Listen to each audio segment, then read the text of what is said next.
ఆదరణకర్త అయిన పరిశుద్ధాత్మ యొక్క అన్యోన్య సహవాసం ఈ కార్యమంతటిలో పాల్గొన్న బిడ్డలకు, ఆహారం ఇచ్చిన కుటుంబాలకు, బహుమానాలు ఇచ్చిన కుటుంబాలకు, ఆహారమును సిద్ధపరచిన కుటుంబములకు, సహకరించిన ప్రతి విశ్వాసికి సదాకాలము తోడయుండి నడిపించును గాక. ఆమేన్, ఆమేన్, ఆమేన్. యేసే, యేసే, యేసే.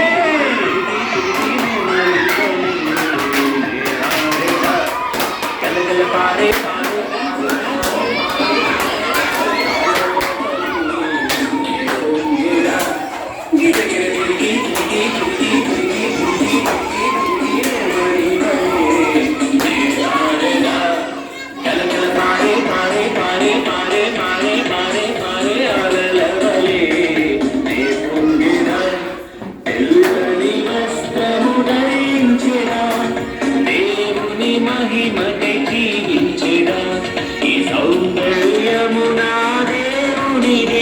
నా దేవుని మహిమకి